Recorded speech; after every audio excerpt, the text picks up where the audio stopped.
जय श्री राधे। कैसे हैं आप सभी? उम्मीद है बहुत बढ़िया होंगे और अपनी पढ़ाई अच्छे तरीके से कर रहे होंगे।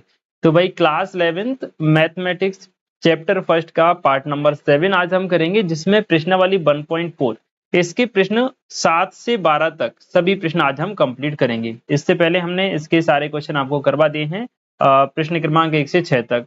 सभी के लिए हमने एक प्लेलिस्ट बनाई हुई है, जिसका लिंक आपको डिस्क्रिप्शन में मिल जाएगा, तो वहां से जाके आप सारी चीजें कवर कर सकते हैं। ठीक है भाई। तो आज का हमारा टारगेट है प्रश्न क्रमांक 7 से लेके 12 तक को सॉल्व करना। बहुत सिंपल से क्वेश्चन है, बिल्कुल दो लाइन के क्वेश्चन है। सारा बेसिक हम ऑलरेडी आपको पढ़ा चुके हैं। किसी बच्चे ने अगर नहीं देखा है तो वो आप प्लेलिस्ट में जाके देख सकते हैं। ठीक है। प्रश्न क्रमांक 7 देखिएगा। यदि a बराबर x सच दैट x एक प्राकृत संख्या है। मैं यहाँ से इसका कलर दूसरा ले लेता हूँ। देखो, ए में दिया गया है x सच दैट x एक प्राकृत संख्या है और बी में दिया है x एक समप्राकृत संख्या है। तो आपको ज्ञात करना है a इंटरसेक्शन b। c का मान भी दिया है, d का मान भी दिया है। आपको क्या ज्ञात करना है? नंबर 1 आपको ज्ञात करना है a इंटरसेक्शन b। तो कलर हम यहाँ से येलो ले लेते हैं इसका। ये ठीक है। देखना बेटा, a intersection b। a intersection b का मतलब होता है a और b में क्या चीज कॉमन है। उसने बोला कि भाई x एक प्राकृत संख्या है। a का मतलब क्या हो रहा है? x में सभी प्राकृत संख्या आ जाएंगी 1 2 3 4 5 डॉट डॉट डॉट। b में बोल रहा है कि सम प्राकृत संख्या है, तो b में केवल सम संख्या आएंगी 2 4 5 2 4 6 8 इस प्रकार की। तो देखो, इन दोनों में कॉमन क्या आ जाएगा? सभी सम प्राकृत संख्याएं कॉमन आ जाएंगी, यानी पूरा का पूरा समुच्चय b कॉमन आ जाएगा। तो a इंटरसेक्शन b बराबर हो जाएगा b, यानी जो b समुच्चय है वही इनका इंटरसेक्शन है। आई होप मेरी बात आप समझ गए होंगे। दूसरा सवाल देखिए। दूसरे में आपसे पूछ रहा है a intersection c। a intersection c। अब a में देखो क्या है, पूरी की पूरी प्राकृत संख्याएं हैं, और c में आपसे क्या बोल रहा है? देखो, ये पूरा रफ वर्क है समझने के लिए, है ना। सी में आपसे बोला है विषम प्राकृत संख्या। तो 1 हो गया, 3 हो गया, 5 हो गया, 7 हो गया, इस प्रकार से विषम प्राकृत संख्याएं इसमें आ जाएंगी। अब आप देखो, ए में और सी में क्या क्या क्या कॉमन है? 1 कॉमन है, 3 कॉमन है, 5 है, 7 है।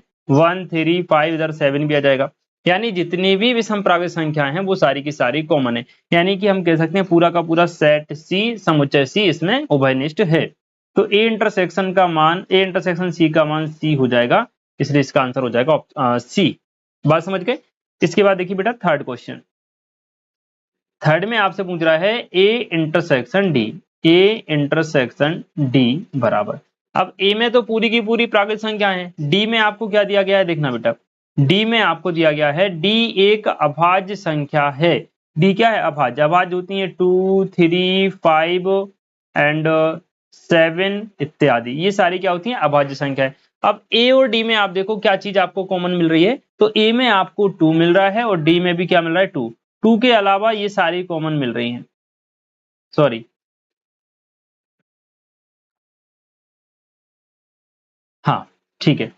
तो ए में 2 मिल रहा है और इसमें भी 2 मिल रहा है, बाकी 3 भी मिल रहा है, 5, सारी की सारी अभाज्य संख्या, पूरा का पूरा डी कॉमन मिल रहा है। मतलब बात समझना बेटा, डी मतलब अभाज्य संख्याएं और ए मतलब प्राकृत संख्याएं। तो जितनी भी अभाज्य संख्याएं होती हैं वो सब प्राकृत संख्याओं में शामिल होती हैं। तो ए इंटरसेक्शन डी का मान हो जाएगा बेटा डी।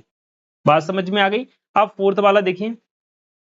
डी मतलब पूरा का पूरा सेट डी। ठीक है। अब देखो, अगला पूछ रहा है आपसे V intersection C. B intersection C. B और सी में क्या कॉमन है? अब बी में देखो भाई, बी में है 2 4 6, यानी पूरी सम संख्याएं, सम प्राकृत संख्याएं। ठीक है। और डी में क्या है? डी में है 2 के बाद सारी विषम है। देखो यहाँ पर 2 है, 4 है, 6 है, 8, यानी बी में पूरी की पूरी सम संख्याएं हैं और डी में सम केवल क्या है? 2 है, बाकी सब विषम है। तो 2 कॉमन आ जाएगा, वी इंटरसेक्शन सी का मान हो जाएगा 2। बात समझ में आ गई? इसी प्रकार 5 नंबर का देख लो भाई, वी इंटरसेक्शन डी। तो बी इंटरसेक्शन डी, बी और डी में क्या कॉमन है? यार कुछ गड़बड़ हो गया क्या?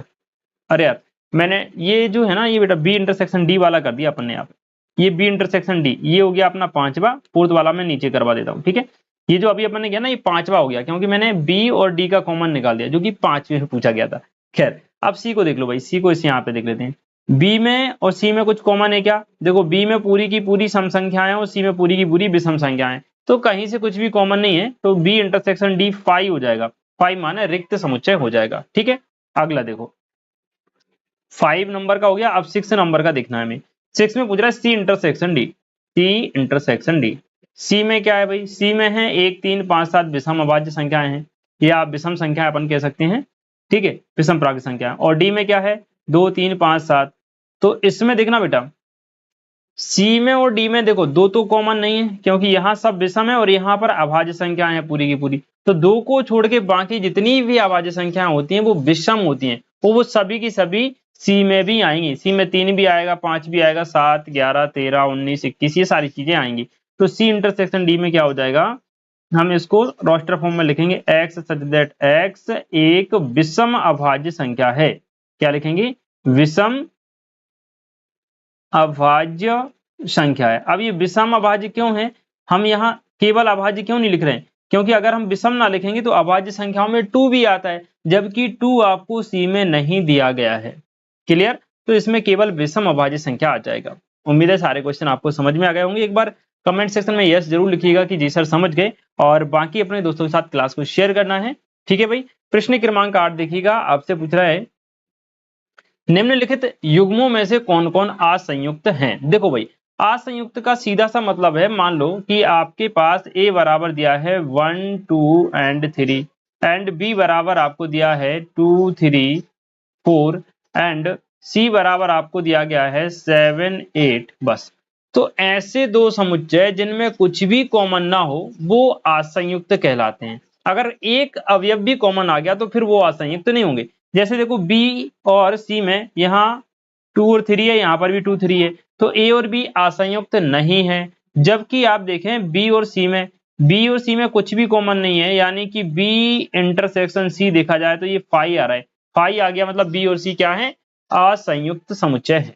इसी प्रकार से ए और सी को देखोगे तो ए इंटरसेक्शन सी भी क्या हो जाएगा? फाई हो जाएगा। तो ये भी क्या है? असंयुक्त है। असंयुक्त का सीधा सा मतलब उनमें कुछ भी कॉमन नहीं होना चाहिए। ठीक है भाई। चलो, क्वेश्चन बहुत आसान है, फटाफट से सॉल्व हो जाएंगे। तो देखिएगा आप लोग, इनमें से हमें ये बताना है कि भाई कौन कौन से असंयुक्त समुच्चय हैं। तो देखना बेटा, फर्स्ट वाला देखना। फर्स्ट वाले में क्या दिया है? 1 2 3 4, और सेकंड में क्या दिया है? एक्स सच दैट एक्स एक प्राकृत संख्या। प्राकृत संख्या किस प्रकार है कि भाई एक्स का मान 4 या 4 से ज्यादा है, 4 है, 5 है और 6 है। तो जो दूसरा वाला समुच्चय ये आपको दिया गया ना, तो इसमें अगर रोस्टर फॉर्म में लिखोगे तो 4 भी आएगा, 5 भी आएगा, 6 भी आएगा। इसके पहले जो दिया गया है उसमें क्या है? 1 है, 2 है, 3 है, 4 है। बात समझ रहे हो? तो इसमें एक चीज कॉमन आ रही है 4, तो ये तो भाई असंयुक्त नहीं है ना? तो कौन कौन से युग्म असंयुक्त हैं हमें केवल ये बताना। तो पहला तो नहीं है, फर्स्ट वाला नहीं है, ठीक है। सेकंड देखो बेटा, इसमें देखो AEIOU दिया है और इसमें भी क्या आ गया? ई दोनों में कॉमन आ रहा है। अगर कुछ भी कॉमन आ रहा है तो असंयुक्त नहीं है, तो सेकंड वाला भी क्या हो जाएगा बेटा? असंयुक्त नहीं है। थर्ड वाला देखो भाई, x एक सम पूर्णांक है, x एक विषम पूर्णांक है। भाई सम और विषम में कुछ भी कॉमन नहीं होता, तो इसमें कुछ भी कॉमन नहीं है, तो हम कहेंगे कि ये असंयुक्त है। थर्ड वाला केवल असंयुक्त है, बाकी कोई सा भी समुच्चय असंयुक्त समुच्चय नहीं। ठीक है, चलो अगला प्रश्न देखते हैं। प्रश्न क्रमांक 9। दिखने में बड़ा भारी भरकम क्वेश्चन है बेटा, लेकिन करने में बहुत आसान है। एक क्वेश्चन में बताऊंगा, बाकी आप खुद बोलने लगोगे सर रहने तो हम कर लेंगे। ठीक है, बहुत आसान है। देखो, आपसे पूछ रहा है a minus B B minus C. तो माइनस का क्या सिस्टम होता है मैं सीधा सा आपको बता देता हूं। जैसे a बराबर हो गया 1 2 3, एंड b बराबर हो गया 2 4 6। ठीक है, अब आपसे पूछ रहा है कि भाई a माइनस बी निकालिए। तो a माइनस बी का मतलब होता है कि भाई घटा क्या रहे हैं? हम b घटा रहे हैं। तो b में जो अवयव हैं वो a में नहीं होने चाहिए, सीधी सी बात ये है। बाकी a के सारे यहाँ पे आ जाएंगे। तो देखो b में देखो क्या है? 2 है, और a और b में जो कॉमन है उसको छोड़ना है, सीधी सी बात। ठीक है, a और b में कॉमन क्या है? 2 कॉमन है, यहाँ भी 2 कॉमन है। तो a के सारे अवयव लिख दो केवल 2 को छोड़ करके। तो इसमें क्या आ जाएगा? 1 आ जाएगा और 3 आ जाएगा, बस काम खत्म। ठीक है, ऐसे ही आपको यहाँ पर दिए गए हैं। बहुत आसान से प्रश्न है, फटाफट सॉल्व हो जाएंगे। मैं 2 4 आपको बता दूंगा, बाकी आप खुद कर लेंगे। ठीक है, तो देखो पहले हम लिख लेते हैं। a का मान आपको दिया गया है 3 6 से लेके 21 तक। तो 3 6 9 12 15 18 21, ये a का मान है। फिर आप देखिए b का मान भी आपको दिया गया है। बी का मान है 4 से लेके 4, 8, 12 एंड 16 और 20। ठीक है भाई। इसके बाद देखिए सी में आपको क्या दिया गया है, दो दो का टेबल दिया गया है, 2, 4, 6, 8, 10, 12 एंड 14, 16, ये आपको सी में दिया गया है। डी भी लिख लो भाई। डी में आपसे क्या बोल रहा है, डी में आपसे बोला है 5, 10, 15 एंड 20। अब पहला प्रश्न आपसे पूछ रहा है कि a माइनस बी ज्ञात करो। अब a के वो सभी अवयव लिख दो जो b में नहीं है। देखना बेटा, a में देखो क्या है, 3, 6, 9, 12, 15, 18, 21। अब b में क्या, a और b में कॉमन क्या है वो देख लो आप। देखना बेटा, यहां पर 12 है, यहां पर 12 है, एक तो ये कॉमन आ रहा है, 12 के अलावा कुछ भी कॉमन नहीं है। तो a और b में जो कॉमन है ना, a में से उसको हटा दो, बाकी पूरा का पूरा a लिख दो। तो a में क्या आ रहा है, देखना बेटा, 3 आएगा, 6 आएगा, 9 आएगा, 12 नहीं लिखना क्योंकि 12 b में भी दिया गया है। तो एक ही जो चीज b में दी गई है उसको छोड़ना है, बस काम खत्म। 18 और 21 ये आंसर हो जाएगा। बात समझ पा रहे हो। माइनस किसको किया गया है, बी को, तो बी में जो ए के अवयव हैं उनको छोड़ दो, बाकी सारे ए के लिख दो, आंसर आ जाएगा। ठीक है। इसी प्रकार सेकंड देख लो भाई, आपसे बोला है ए माइनस सी, तो अब आपको ए के सभी अवयव लिखना है, केवल उनको छोड़ना है जो सी में दिए गए हैं। जो ए और सी में कॉमन है वो ए में से घटा दो, सीधी सी बात। ठीक है। तो देखो ए में क्या है, 3 से लेके 21 तक, और सी में क्या है, 2, 4, 6, केवल एक ही चीज कॉमन आएगी 12, और कुछ भी कॉमन, एक 6, 12 छोड़ना है आपको ए में से, और 6 छोड़ना है, और इसके अलावा कुछ नहीं छोड़ना है ना। तो लिखेंगे 3, 6 छोड़ देंगे 9 आ जाएगा, 12 छोड़ देंगे 15 आ जाएगा, 18 आ जाएगा एंड 21 आ जाएगा। बात समझ पा रहे हो। अब कोई सा भी क्वेश्चन आप बना सकते हो, ए माइनस डी फटाफट से आप निकाल लो। ए माइनस डी क्या हो जाएगा, थर्ड में देखो, डी वाले छोड़ दो ए में से, तो डी में क्या क्या है, डी में ए का कौन कौन सा अवयव हमको मिल रहा है। ठीक है। तो डी में देखो 5, केवल एक ही मिलेगा 15, तो 15 छोड़ दो ए में से, कहाँ रहा ये वाला छोड़ देंगे, तो क्या क्या आ जाएगा, 3 आएगा, 6 आएगा, 9 आएगा, 12 आएगा एंड 15 छोड़ देंगे हम, 18 आ जाएगा, 21। ठीक है। इस प्रकार से सारे क्वेश्चन करने हैं। अब एक बार मुझे बताओ कमेंट सेक्शन में कि बाकी आप कर सकते हो ना, बहुत आसान है, मुझे लगता है कर लेंगे, इनमें टाइम वेस्ट करने से कोई फायदा नहीं। ठीक है। तो आप सभी का होमवर्क है, बाकी सारे आप खुद से करके देखेंगे। ठीक है। चलो अगला देख लेते हैं। प्रश्न क्रमांक 10 देखिएगा, यदि ए बी सी डी, ए का एक्स में दिया गया है A B C D, Y में दिया गया है एफ बी डी जी, तो निम्नलिखित को ज्ञात कीजिए। देखना बेटा, फर्स्ट में आपसे पूछ रहा है एक्स माइनस वाई, वही का वही क्वेश्चन है। अब एक्स में से वो हटा दो, वो छोड़ दो जो वाई में दिए गए हैं। तो एक्स में ए बी सी डी दिया है, वाई में क्या कॉमन है, बी डी यहाँ पर भी है, बी ओ डी यहाँ पर भी है। तो एक्स माइनस वाई का मतलब हो जाएगा ए कॉमा सी, बी ओ डी को छोड़ देंगे क्योंकि ये वाई में दिया गया है। ठीक है। अब दूसरा देख लो, दूसरे में बोल रहा है भाई Y minus X, y minus X का मतलब हो गया x वाले छोड़ दो, y वाले रहने दो। तो y में f है और g है, b और d छोड़ देंगे क्योंकि वो a में भी दिया गया है। ठीक है। थर्ड वाला देख लो भाई, थर्ड में पूछ रहा है कि x इंटरसेक्शन y, x और y में कॉमन क्या है, तो हम लिखेंगे b कॉमन है और d कॉमन है, खत्म का। बहुत सिंपल सिंपल से क्वेश्चन है मतलब। ठीक है। अगला देख लो भाई, यदि r वास्तविक संख्याओं का समुच्चय है तो परिमेय संख्याओं के क्यू परिमेय संख्याओं का समुच्चय है, तो r माइनस क्यू क्या होगा। देखना बेटा, बहुत आसान सा क्वेश्चन है। वास्तविक संख्याएं जो होती हैं, वास्तविक, देखिएगा, वास्तविक संख्याएं, वास्तविक संख्याएं का जो समुच्चय होता है उसमें पूरी की पूरी परिमेय संख्याएं भी आ जाती हैं, परिमेय और अपरिमेय भी आ जाती हैं, अपरिमेय भी आ जाती हैं। ये किसका समुच्चय है, वास्तविक का। तो वास्तविक में क्या आ गया, वास्तविक संख्याओं को हम r से दर्शा रहे हैं, परिमेय संख्याओं को q से दर्शा रहे हैं, और अपरिमेय को मान लो हम i से दर्शा रहे हैं। ठीक है। बात समझना, अपरिमेय संख्याओं को i से दर्शा रहे हैं और परिमेय संख्याओं को q से दर्शा रहे हैं। अब वो आपसे बोला है कि भाई r माइनस क्यू बराबर क्या होगा, यानी r में से आप घटा दो q को। r में क्या आ रहा है, q आ रहा है और i आ रहा है, और इसमें से q घटाना है। तो q मतलब क्या है, q मतलब पूरी की पूरी परिमेय संख्या है। तो q में से q घटा, r में से q घटाओगे तो r में बचा क्या भाई, i बचा ना, तो i बचा, यानी कि आर माइनस क्यू बराबर बच रहा है आई, और आई को हम बोल सकते हैं अपरिमेय संख्या, एडिशनल नंबर, अपरिमेय संख्याएं। ठीक है, तो इसका आंसर हो जाएगा बेटा अपरिमेय संख्याएं।